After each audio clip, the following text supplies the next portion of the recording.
Resi, steady, go! The formidable Resident Evil series will be returning very soon, and with it comes more chilling adventures and horrifying encounters, and we wouldn't have it any other way.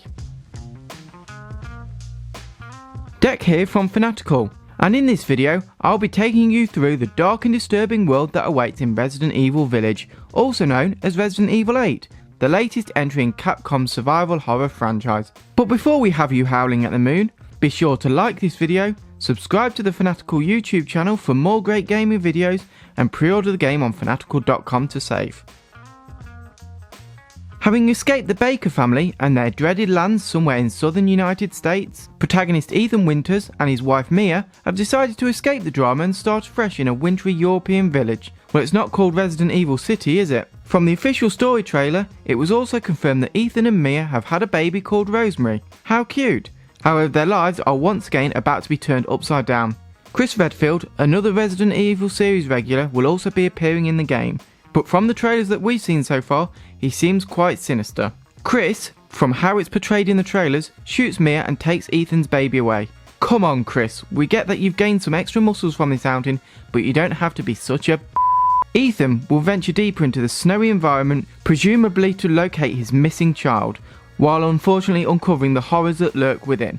The game features a chilling village setting, as well as a grand castle that looks stunningly detailed thanks to Capcom's powerful RE engine. With the new Resident Evil game comes a fresh batch of enemies hoping to rip us limb from limb.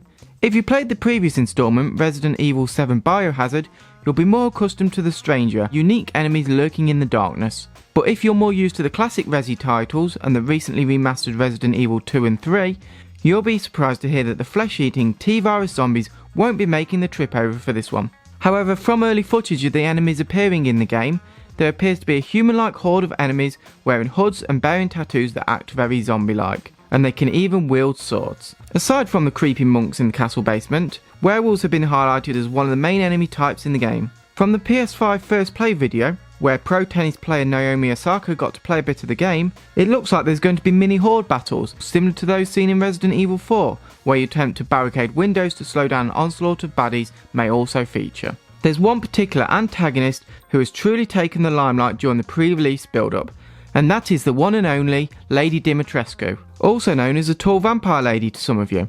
Standing at 9 feet 6 inches tall, the Lady of the Castle has captured the hearts of gamers across the world, with art director Tomonori Takano confirming that the team didn't see this coming in an interview with IGN when referring to the extravagant character's newfound fame.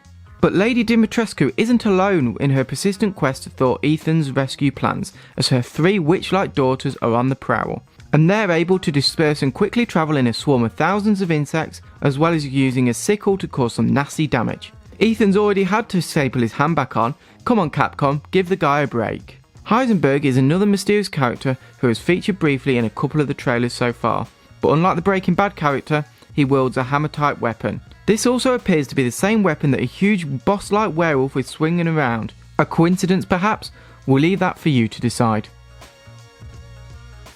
There are bound to be some tasty new features that we haven't yet seen in Capcom's pre-launch period of pure hype, but we've seen a couple confirmed so far. Firstly, Resident Evil Village is set to feature a photo mode, which will allow you to take striking images of heated battles, or just sit and stare at Lady Dimitrescu.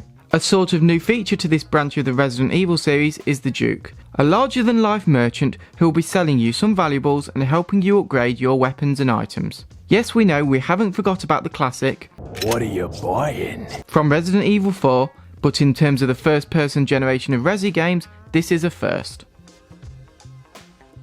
There's also a new online multiplayer mode called Resident Evil Reverse, in which you will test your skills against other players in 4 to 6 person deathmatch battles.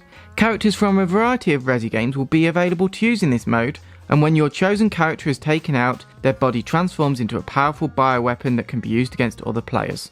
Thanks for watching our preview. If you liked what you saw, then please give it a like and be sure to subscribe to our channel. Let us know in the comments below if you're excited for Resident Evil Village 2. Remember, you can pre-order your Resident Evil Village Steam PC key right now from fanatical.com to save. But that's all for now. The full moon's just come out and I feel, woo!